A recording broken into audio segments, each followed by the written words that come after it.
So, with the phenomenon of gang stalking, there's a current phenomenon of psychic abilities. I don't know whether gang stalking triggers them or whether they trigger gang stalking, but many people in the gang stalking community do report having extrasensory perception, and I myself do experience it. For one, I hear people's voices when their mouths aren't moving. I can hear what they're thinking. I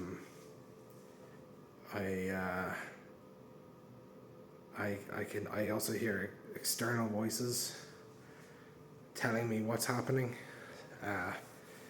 For instance, I was in my bedroom one night. The blinds were up, and a voice told me I was being watched. And then I look out the window, and I see someone in their back garden. And this is nighttime. They have their back lights on, their backyard lights on, and I see them stood at the wall, staring directly at me. As soon as I clocked it, I sort of stared like for longer, and then when I did that, the guy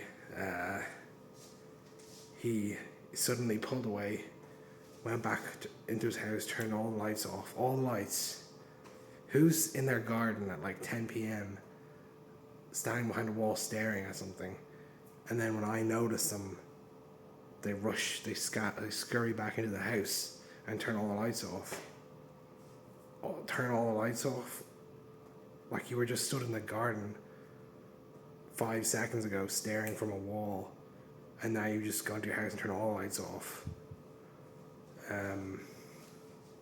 That's one. Also, that's another thing. And it's just a highly intuitive existence. I had premonitory dreams. I've had visions. I've had synchronicities like that. They're just something I roll with as much as I roll with hearing the people's voices. So I hear, yeah. So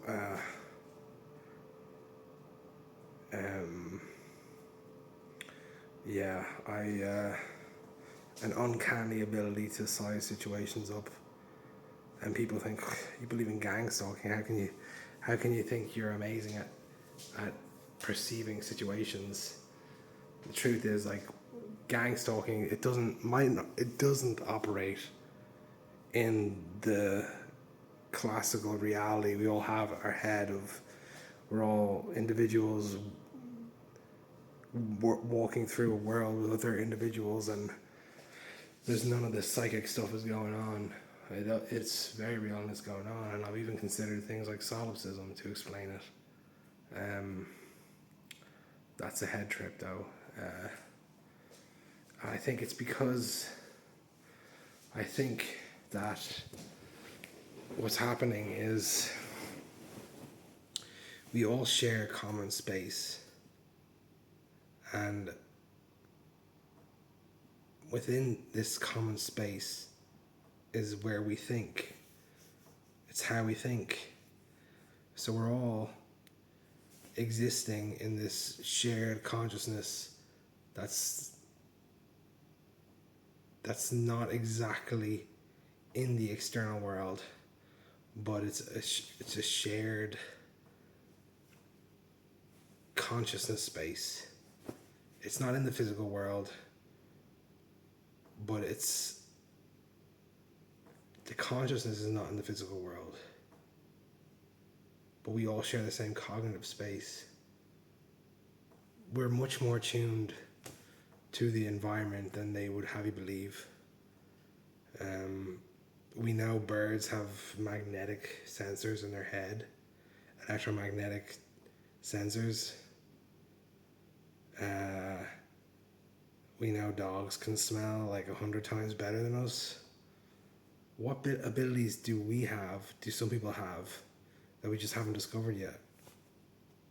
Like before we discovered how birds could go to exact locations across the globe, that would have been unexplainable and spooky and paranormal and extrasensory perception esque phenomenon. But now we know they have mechanisms in their head, so we don't know enough about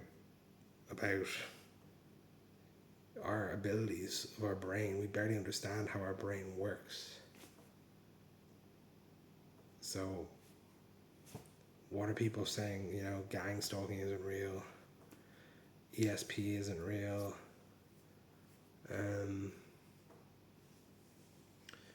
Ghosts aren't real. Ghosts are real. So many people report seeing ghosts. Credible people, and with no benefit to lying. And then also you take near-death experiences into it. Like, think about the fact that as your consciousness is being reduced, as your physical, the synapses are slowing down or whatever, the transmitters aren't firing as rapidly, and then you have this sort of a transcendent experience. It's like with terminal lucidity.